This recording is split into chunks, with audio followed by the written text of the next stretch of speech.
Hey everybody, welcome to another episode of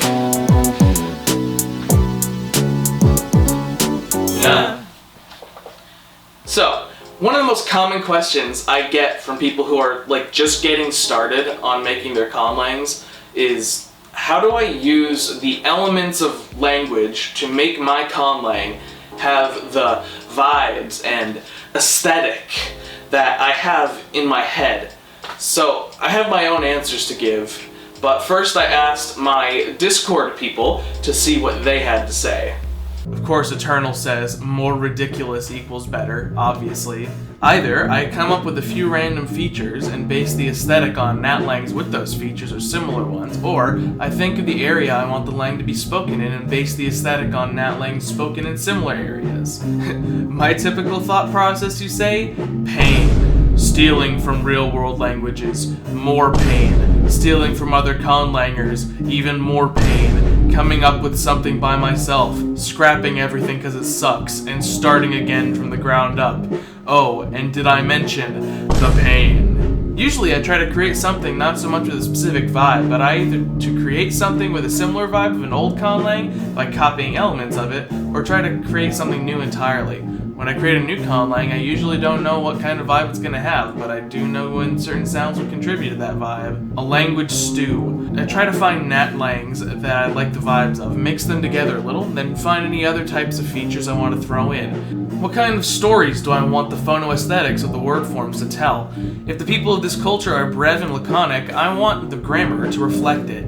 If I want to tell a story and use the words as examples, I'll make them sound mysterious, or harsh, or inviting, or friendly, depending on what kind of image I'd like to present. It's a culture and a remote part of the personal will-building project I've been working on for years, and they're significant from a narrative perspective, and have a specific corpus and ideas what to their culture's like.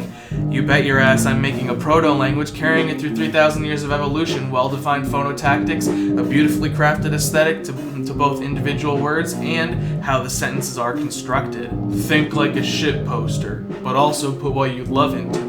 I tend to focus instinctively on emotional aesthetic. This also tends to influence if I want dialects or anything for the conlang. Do I want it to seem rustic, regal, ageless, a time capsule, a punch to the face, an auditory cluster, casual, chaotic, or something else entirely? This tends to get figured out during the process of which natural languages I take inspiration from, if I do. I like my languages to have a sort of flow to them. Thanks, Benny. There tends to be a couple things I do. Usually what I'll end up doing is thinking of something that I generally want the language to sound like. Like I look at some languages and see what aspects of their phonoaesthetics I like and what helps achieve that phonoaesthetic. Usually I find a few natlangs I like, blend together parts of them that I like, and then pick a few more to make the sound and grammatical changes more like them. For Akari, I set myself the goal to create an art lang inspired by naturalism and then used elements of languages that I personally enjoy a lot and make an intimate work close to myself. I usually take a few deliberately limited premises to start with, either phonetic or grammatical, and watch how they might interact. In Piarkami, I said polypersonalism, but only two arguments, verbs with no tense or aspect morphology, but obligatory volition marking, animacy hierarchy, and then, once the ground is seated, I watch the ecosystem grow, diversify, and flourish. Spoken like a true lichen. One-to-one copy of phonology of a natlang with little changes, and that's it, really. Vaguely copying natlangs from memory, or not looking at them at all. I think most of a language's vibe comes from its phonology, phonotactics, and orthography. I usually troll the wikis of various languages of interest, or just make it up on the spot. It also, for me, very much depends on the purpose of the language and whether the language or the con-culture comes first. I very much like to base vibes on culture. Make funny noises. Make the funny stuff realistic. Find the most important part of the language that it cannot possibly survive without. Remove it. Panic. Panic more. Stitch everything back together with bits of over-applied random shit. Drizzle on some stuff stolen from Caucasian, Salish, or Dene languages. Cry. Repeat. So some of those points were more serious than others, but I think it could be narrowed down to a few main ideas that might be helpful for some of you. Who knows? We'll see. So the most important elements to defining the vibe, according to most people that I asked seem to be related to the phonology and the phonosyntactic structure, the way like syllables work and stuff. So with that in mind, how do I, the mighty,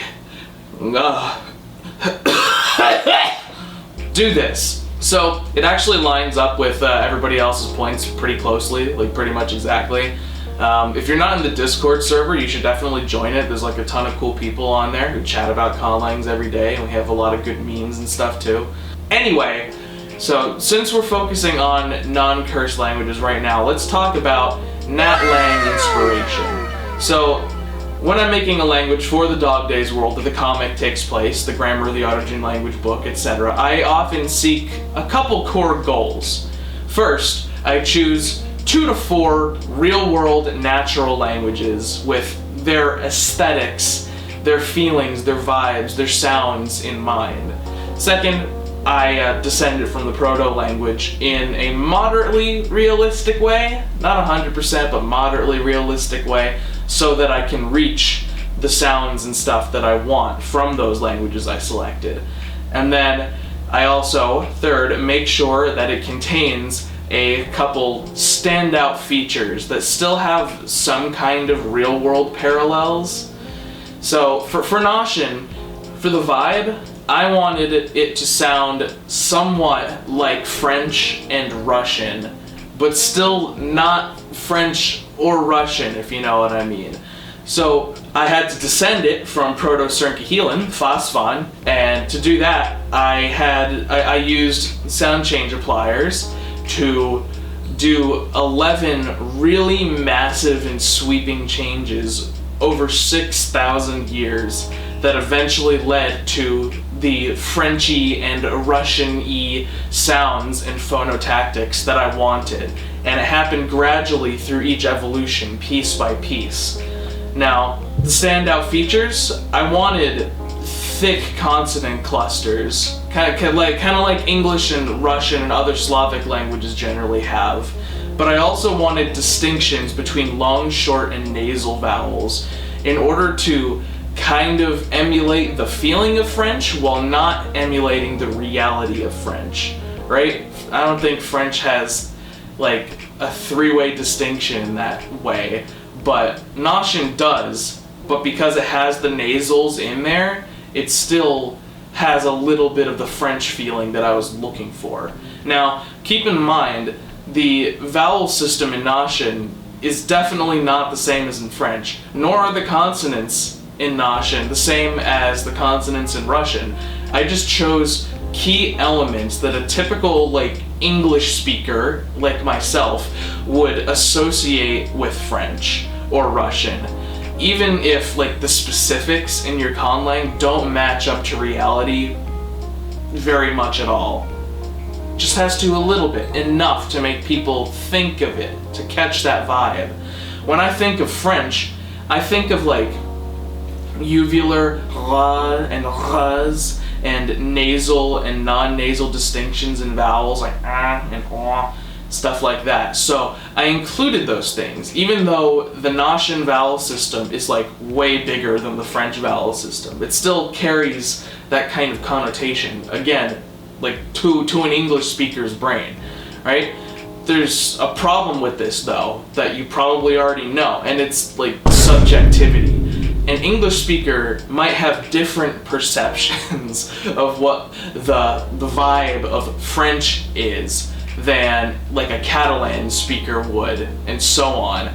So at the end of the day, you just need to think of who the language is for. Like, who's your audience? Are they English speakers? Are they also conlangers who might have more insight into the subject of linguistics? Is the audience like literally just you? Like, if it's just you, then whatever your instincts tell you is probably fine. If the audience is a group of people, like when I published the Notion showcase to the world, to the wide YouTube conlang world, you need to understand like the true outstanding features of your inspo languages and decide which aspects to incorporate and how to like twist and mangle that outstanding feature to make it more interesting while still fitting into the overall aesthetic. Now, whether that means altering the vowel system a little bit, including a couple extras, taking out some, including like a three-way distinction like in Nashin, including more or less distinctions between like various ra, ra, ra that are phonemic, or having brutally compact consonant clusters that would make a Russian speaker blush. Like, all of those are potential options that make it more, do I dare say, hyper French, hyper Russian. We're not going to continue on that tangent. God damn it. So, like, if you're a beginner, you know, a lot of this might sound complicated. Like, how am I supposed to just, like, collect the aesthetic? Now, I would recommend starting with Wikipedia. Like look through some languages on Wikipedia. Every language has got one. So go to the phonology section of those pages and take a look at what makes each language stand out. Look at the things that are specifically mentioned in the text on the Wikipedia article as being weird or outstanding, or just look at the chart and look for really weird symbols that you might not recognize. Once you've located like the special features of your inspo language, take that and then run with it, and then go on and be extremely creative from there. So like, your mashup will then turn into this beautiful, delicious monstrosity that will likely need some good cleaning up and altering to make sure it's not too little, but also not too crazy to be remotely realistic. Your audience can suspend their disbelief to a certain extent. Like, I usually don't go super crazy, making sure everything in a conlang has already been done in the real world to a T, but I make sure that it's like realistic enough and practical enough that someone listening to it for the first time who has no idea about that language or anything about linguistics might potentially, because of the subjectivity in their brain, mistake it for a real natural language, maybe even the ones that you were targeting. So if you get too crazy, you'll then cross the line into the cursed conlang territory. Now, I should know, about half of my conlangs are cursed languages. I seem to be known for that for whatever reason. So I never include the really cursed languages in the Dog Days world, though, because I want that world to have a linguistic suspension of disbelief. That's where Autojune and Pitham and Nashin and Paramachikan sit. Now, with that being said, you should try doing some cursed conlangs, because cursed conlangs are extremely fun to make. Purposefully making cursed conlangs for fun, like, in my opinion, can actually help you make better serious conlangs down the line, because it helps you know what not to do, how not to cross this suspension of disbelief line, and, you know, and why. Cursed conlangs are a great way of stretching your comfort zone and then learning how to navigate within it later on. So, yeah, that's pretty much it. If you want like a more in-depth dive on making these vibes, like the specifics, making everything hit just right, you should definitely join my Discord server, because there's tons of people on there, like every day, who love talking about making languages, cursed or realistic. So I would definitely consider joining that if you're looking for more specific answers. Link is in the description as always.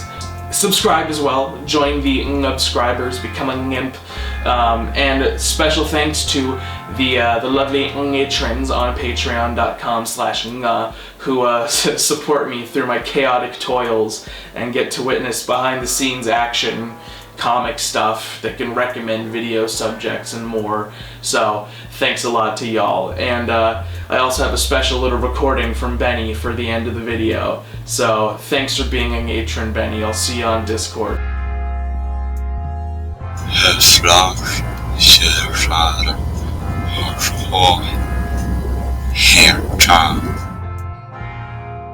So until next time, nga is out.